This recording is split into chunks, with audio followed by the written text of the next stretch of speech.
নমস্কার সবাইকে, full of হবির একটি ব্লগে আপনাদের সবাইকে স্বাগত জানাই। আজ বাড়িতে তড়কা বানাবো, তাই ভাবলাম আপনাদের সাথেও শেয়ার করি। অনেক জিনিসই অর্ডার দেওয়ার ছিল, তার সাথে তড়কা ডালটাও অর্ডার দিয়েছিলাম। ডেলি গুডের অনেক জিনিসই আমি ব্যবহার করেছি, তাই ভাবলাম তড়কা ডালটাও নিয়ে দেখি কেমন হয়।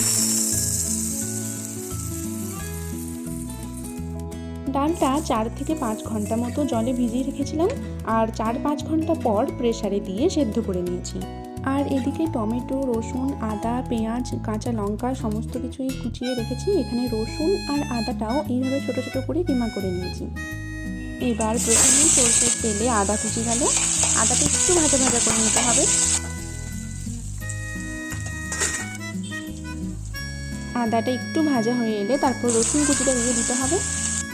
এখানে আদা আর রসুনটা একটু ভেজে নিয়ে তারপর বাকি মশলাগুলো অ্যাড করব।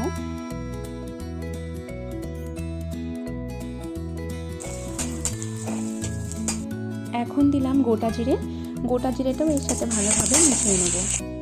এবার পেঁয়াজ কুচিটা দিয়ে দিলাম, দুটো বড় সাইজের পেঁয়াজকে কুচি করেছিলাম। এবার এখানে লঙ্কাটা দিয়ে দিয়েছি, এখানে দুটো লঙ্কা দিয়েছি।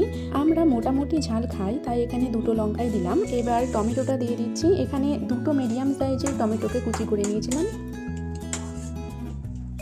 এবার গুঁড়ো মশলাগুলো দিয়ে দিচ্ছে, এখানে জিরে গুঁড়ো, হলুদ, লবণ আর ধনে গুঁড়ো গেল। এবার পুরোটা ভালো করে মিশিয়ে নিতে হবে। আর জল দিতে হলে গরম জল ব্যবহার করতে পারেন, নয়তো তড়কার ডালের সেদ্ধ করা জলটা দিয়েও মশলাটা রেডি করে নিতে পারেন।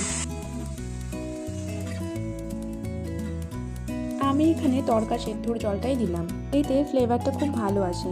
আর এখানে তড়কা মশলা দিয়ে ভালোভাবে নাড়িয়ে নিয়েছি। এখনই গন্ধটা এত সুন্দর বেরিয়েছে।